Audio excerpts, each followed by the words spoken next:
हिंद दोस्तों, मैं स्नापसुदा राजेश पटेल एक सर्विस में न्यूज चैनल 25 सितंबर 2025 में आप सभी का हार्दिक स्वागत करता हूं। पहले खबर बताऊंगा हेडिंग, इसके बाद विस्तार से। डीए डीआर 3%, 3 महीने का एरियर, दिवाली बोनस 17,951। कैबिनेट ने 2 प्रस्ताव की दी मंजूरी। रेलवे रक्षा मंत्रालय की मंजूरी, ओपीएस के 80% मांग पूरी, 20% अभी भी बाकी। केंद्रीय कर्मी खुश, एक जॉब लेने के बाद दूसरी जॉब ईएसएम कोटे पर हाईकोर्ट की फटकार। 57 साल बाद मिला इंसाफ, सैनिकों को 2-2 पेंशन, 3 महीने में पेंशन। केंद्रीय मदिरा प्रबंधन 2 दिन तक बंद, सभी सर्विस शटडाउन, एक सर्विसमैन न्यूज वैकेंसी। अब खबर विस्तार से। 8वें वेतन आयोग की अपडेट, सरकारी कर्मचारियों और पेंशनर्स को कब मिलेगा डीए में बढ़ोतरी। दिवाली से पहले वित्त मंत्रालय निर्मला सीतारमण से की गई अपील। 8वें वेतन आयोग और अपडेट, लाखों केंद्रीय कर्मचारियों और पेंशन भोगियों इस नवरात्रि पर डीए डीआर की घोषणा की उम्मीद कर रहे थे। वे केंद्र सरकार की ओर से डीए डीआर, महंगाई भत्ता और महंगाई राहत की घोषणा का बेसब्री से इंतजार कर रहे थे, क्योंकि इस साल यह घोषणा होनी है। मुद्रास्फीति से जुड़े इन भत्तों को आमतौर पर साल में 2 बार संशोधन किया जाता है। 2025 में दूसरा संशोधन होने वाला है, जिससे कर्मचारियों और पेंशन भोगियों में उत्सुकता के साथ साथ निराशा भी बढ़ रही है। इस मुद्दे पर उत्साह अब दिवाली पर केंद्रित हो गया है।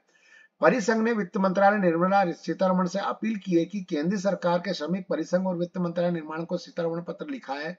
पत्र में तत्काल कार्रवाई का आग्रह करते हुए बताया कि 1 जुलाई 2025 से प्रभावित डीए डीआर की किस्त अभी तक घोषित नहीं की गई है। परिसंघ ने इस बात पर जोर दिया है कि इस संशोधन की घोषणा आमतौर पर सितंबर के अंतिम सप्ताह में की जाती है और 3 महीने का बकाया अक्टूबर के पहले सप्ताह में जारी किया जाता है। पत्र के अनुसार इस देरी से कर्मचारी और पेंशन भोगियों में गंभीर असंतोष पैदा हो गया है, जिनमें से कई बढ़ती लागतों को पूरा करने के लिए इस बढ़ोतरी पर निर्भर है। और ये उन्होंने डिक्लेरेशन ऑफ डीए डीआर के लिए, अथॉरिटी बोनस के लिए एक लेटर भी लिखा है, जिसमें उन्होंने पूरा बताया कि कब कब लास्ट वीक में जो डिक्लेयर होता है और इसके बाद में पेड जो है वो फर्स्ट वीक में हो जाता है अक्टूबर के। इसके बारे में दिया हुआ इन्होंने लेटर भी sincerely confidential of central government of employees and worker की तरफ से ये लेटर दिया गया है, नई दिल्ली की तरफ से। देखो, वित्त मंत्री जी को कुछ कभी मान लो कान में जू रिंग हो जाती है, तो कभी कान में उनकी आवाज आ जाती तो कर दे घोषणा। Cabinet approval productivity link bonus 78 days to railway employees. Railway employees का जो है 78 डेज का बोनस 1865 करोड़ रुपए, 10,91,146 रेलवे एम्प्लॉयज के लिए लागू हो गया, एलिजिबल कर दिया गया है। सरकार ने chief of defence staff CDS और सैन्य मामलों के विभाग के सचिव के रूप में जनरल अनिल चौहान की सेवा में अवधि बढ़ा दी गई है।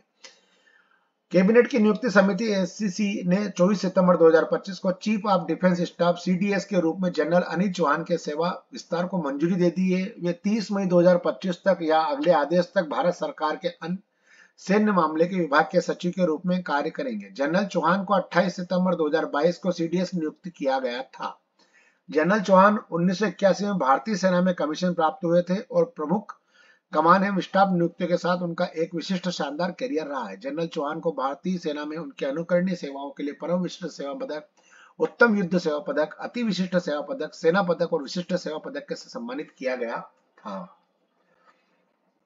नेक्स्ट खबर, हमारी पुरानी पेंशन ही चाहिए, हम 80% जीत चुके हैं और 20% रह गई है, उसे हम भी जीत लेंगे, ये ऐसा मनजीत सिंह जी का कहना है।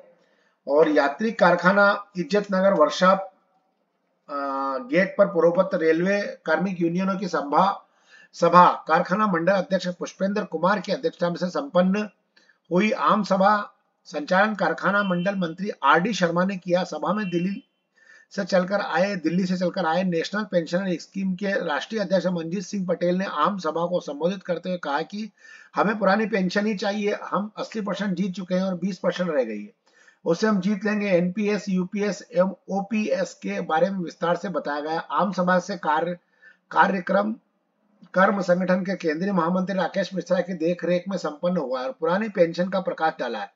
कर्मचारी नेता कारखाना मंडल मंत्री आर डी शर्मा ने सरकार से पूछा कि हास्य और दुष्य बहुत अच्छी स्कीम है, तो देश के सभी मान्यों को भी पुरानी पेंशन समाप्त करके दुष्य और हास्य लागू किया जाए तो अच्छी बात है।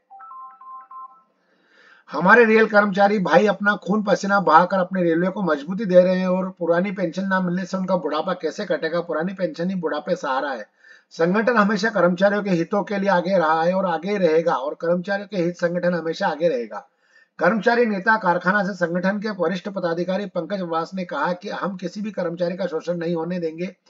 उनको न्याय दिलाने के लिए हमारा संगठन हमेशा से सभी भाइयों साथ कंधा से कंधा मिलाकर न्याय भी दिलवाने का काम करेगा। आम सभा में श्याम बाबू शर्मा और कई लोग शामिल थे।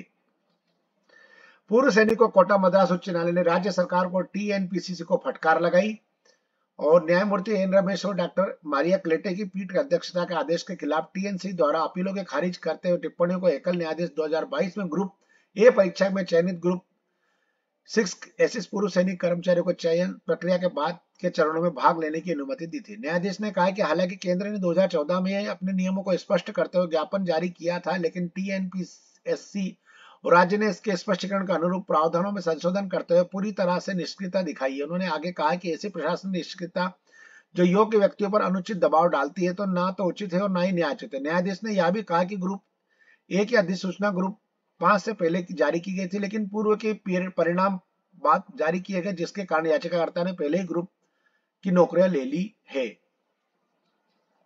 पूर्व सैनिकों की विधवा को 57 साल बाद न्याय, अब मिलेगी 2-2 पेंशन। 57 साल के बाद में एक पूर्व सैनिक आर्मड फोर्सेस ट्रिब्यूनल से न्याय मिला है और ये उनको आदेश मिला 1968 से। और ये उनके जो इनका नाम है सैनिक का, जिनका नाम है लास्ट नायक उमराव सिंह, 12 सितंबर 1961 को भारतीय सेना में चिकित्सीय रूप से फिट पाए जाने के बाद भर्ती लिए थी और 1965 के भारत पाक युद्ध में बहादुरी से हिस्सा लिया और उन्होंने समर सेवा स्टार 65 से सम्मानित किया गया। अंतर्राष्ट्रीय सीमा पर लंबे समय तक तैनाती से उनकी मानसिक तनाव और बाद में उन्हें स्किज़ोफ्रेनिक रिएक्शन का निदान हुआ, जिसके कारण न्यायमूर्ति सुधीर मित्तल एएफटी चंडीगढ़ ने और रणबीर सिंह की खंडपीठ ने सैनिक की विधवा चंद्र पति दायर आवेदन पर निर्णय करते हुए आदेश पारित किया कि लास्ट नायक उमराव सिंह 12 सितंबर 1961 को चिकित्सीय रूप से स्वास्थ्य अवस्था में सेना में भर्ती हुए थे। उन्होंने 1965 के भारत पाक युद्ध में विशिष्ट सेवा प्रदान की और उन्हें समर सेवा स्टार 65 से सम्मानित किया गया। हालांकि अंतर्राष्ट्रीय सीमा पर लंबे समय तक तैनाती के कारण कथित तौर पर उन्हें गंभीर मानसिक तनाव का सामना करना पड़ा, जिसके कारण उन्हें सिजोफ्रेनिया नामक बीमारी का निदान हुआ और 7 साल और 3 महीने की सेवा के बाद 17 दिसंबर 1968 को उन्हें सेवा मुक्त कर दिया गया था। यद्यपि विकलांगता पेंशन के लिए उनका दावा अस्वीकार कर दिया गया था, फिर भी उन्हें 1972 में रक्षा सुरक्षा डीएससी में शामिल हो गए, लेकिन कुछ महीने बाद उन्हें सेवा मुक्त कर दिया गया था।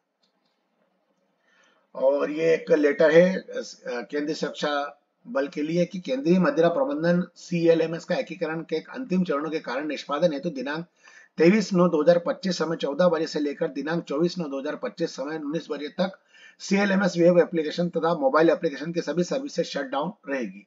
अतः आप अनुरोध है कि उक्त अवधि के दौरान सीएलएमएस वेब एप्लीकेशन पर किसी भी प्रकार के कार्य का मदिरा बुक ना करें। नेक्स्ट खबर भर्ती से संबंधित है। कांस्टेबल ड्राइवर मेल दिल्ली के लिए पुलिस एग्जामिनेशन है। इसकी जो date of submission of only application form है 24/9/2025 से 15/10/2025 तक भरे जाएंगे। लास्ट डेट इसकी है 15/10/2023 हर्ष तक। Last date time making online fee payment के लिए 16/10/2025 तक है। Date of windows for online application from the correction and online payment of correction charges के लिए 23/10/2025 से 25/10/2025 है। Tentative schedule of computer based examination दिसंबर 2025 से जनवरी 2026 के बीच में होगी और टोल फ्री नंबर नीचे दे रखा है 180030933063 और इसमें वैकेंसी ईएसएम के लिए है 83। तो जो भी कोई दिल्ली के आसपास के भाई बंधु हैं, अपना जो एक सर्विसमैन भाई हैं और उनके आश्रित है, वो इसके अंदर फॉर्म भर सकते हैं। बहुत ही अच्छी वैकेंसी है दिल्ली में और दिल्ली के आसपास के उत्तराखंड, यूपी और हरियाणा, इन सबके जो है भूतपूर्व सैनिक भाई इसके अंदर फॉर्म भर सकते हैं। बस दोस्तों, मेरे पास आज खबर यहीं तक थी। आपका दिन शुभ रहे। जय हिंद। खबर अच्छी लगे तो लाइक और सब्सक्राइब जरूर करें। राम राम।